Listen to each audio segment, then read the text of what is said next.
بسم اللہ الرحمن الرحیم۔ السلام علیکم ورحمۃ اللہ وبرکاتہ۔ رشتہ طے ہونے کے کچھ عرصہ بعد اس نے شرعی پردہ شروع کیا۔ اس کے سسرال والے یہاں تک کہ بہت سے رشتہ دار بھی ابھی اس بات سے ناواقف تھے۔ ماں کو پریشان دیکھ کر اس نے وجہ پوچھی، امی آپ کیوں پریشان ہیں؟ ماں نے اس کے چہرے کو اپنے دونوں ہاتھوں میں لے لیا، اس کا ماتھا چوما اور پیار بھرے اداس لہجے میں بولی، کیا تم اپنی شادی والے دن بھی شرعی پردہ کرو گی؟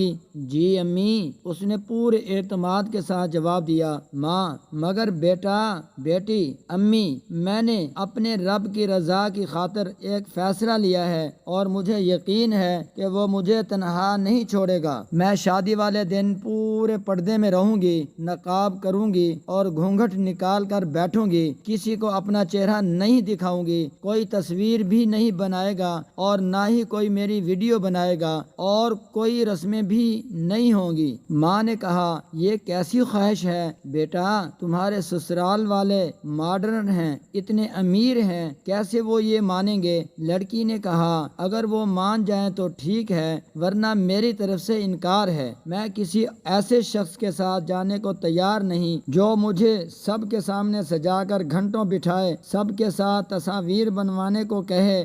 میرے لیے وہ اور ان کی عزت اہم ہے، تو انہیں بھی تو میرا اور میری عزت کا خیال رکھنا چاہیے، یہ ہم دونوں کا حق بھی ہے اور فرض بھی ہے۔ ماں، مگر بیٹی ایسا کیسے ہو سکتا ہے؟ تمہارے سسرال والے کیا کہیں گے؟ لوگ کیا کہیں گے؟ خاندان والے کتنی باتیں بنائیں گے؟ لڑکی نے کہا، مگر امی مجھے یہ سب نہیں پسند، آپ تو جانتی ہیں اچھی طرح، مجھے کسی کی شادی پہ جانا بھی اس لیے اچھا نہیں لگتا۔ ماں بیٹی کی باتیں سن کر خاموش ہو جاتی ہے۔ آخر کار یہ بات پہلے اس کے والد، پھر اس کے سسرال اور اس کے ہونے والے شوہر تک پہنچتی ہے۔ سسرال والے صاف انکار کر دیتے ہیں، مگر لڑکا یہ کہہ کے مسئلہ حل کر دیتا ہے کہ میں اپنی ہونے والی بیوی کی ہر خواہش کا احترام کرتا ہوں، مگر امتحان کی اصل گھڑی تو تب شروع ہوتی ہے جب وہ دن آتا ہے۔ آخر کار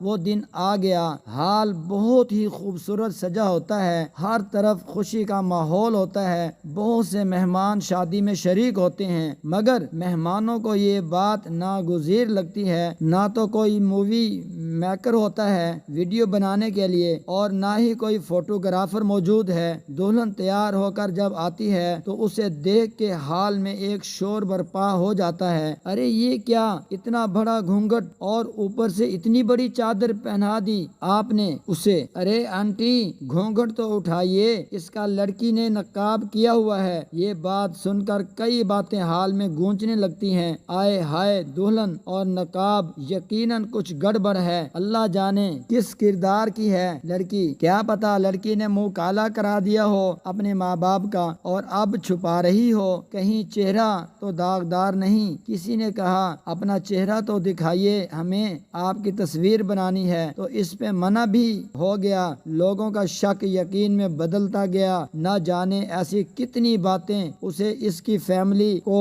اور اس کے سسرالیوں کو سننی پڑی۔ نکاح کی رسم ہوئی، نکاح ہو گیا، اس کے علاوہ اور کوئی رسم نہ ہوئی، نہ ہی دولہا اندر آیا۔ اس کی ماں اور اس کی ساس نے کئی بار آ کے کہا، بیٹا نقاب اتار دو، اب تو نکاح بھی ہو گیا ہے، لوگ طرح طرح کی باتیں کر رہے ہیں۔ دلہن نے کہا، کوئی بات نہیں امی، لوگ تو باتیں بناتے ہیں، جب میرے شوہر نے اجازت دی ہے تو پھر مجھے کسی کی پرواہ نہیں۔ امی آپ پریشان نہ ہو، مگر وہ ماں تھی، کیسے پریشان نہ ہوتی؟ سب لوگ اس کی پاک دامن اور پاکیزہ بیٹی پر جملے کس رہے تھے، اس کے کردار پر کیچڑ اچھال رہے تھے، مگر پھر بھی وہ دل پہ پتھر رکھ کے سب چپ چاپ سنتی رہی اور سب کو بتاتی رہی کہ میری بیٹی کی یہ خواہش تھی، اور پھر اس کے شوہر کو بھی کوئی اعتراض نہیں، تو پھر کیا ہوا؟ اس میں غلط ہی کیا ہے؟ پھر اس کی رخصتی ہو جاتی ہے اور آج بھی وہ دونوں خاندان بہت خوش ہیں، اور وہ لڑکی آج بھی کہیں جاتی ہے تو پورے پردے میں جاتی ہے تاکہ اس کے شوہر کے علاوہ اسے اور کوئی نہ دیکھ سکے۔ دوستو، آپ سب سے بھی میری یہ گزارش ہے کہ خدا را کسی پر انگلی اٹھانے کی بجائے حق بات پہ اس کا ساتھ دیا کریں۔ یہ کوئی اتنی بڑی بات نہیں کہ آپ اس سے کسی کی زندگی ہی برباد کرنے کرنے کا فیصلہ سنا دیں۔ پردہ کرنا اور پردے میں رہنا اسلام میں بھی اس کا حکم ہے، تو پھر ہم لوگ کیوں اپنی چھوٹی سوچ سے کسی کا دل اور زندگی خراب کر دیتے ہیں؟ اللہ ہم سب کو ایمان والی زندگی گزارنے کی ہدایت دے، کامیابی والی زندگی دے، عزت خوشی والی زندگی دے، آمین۔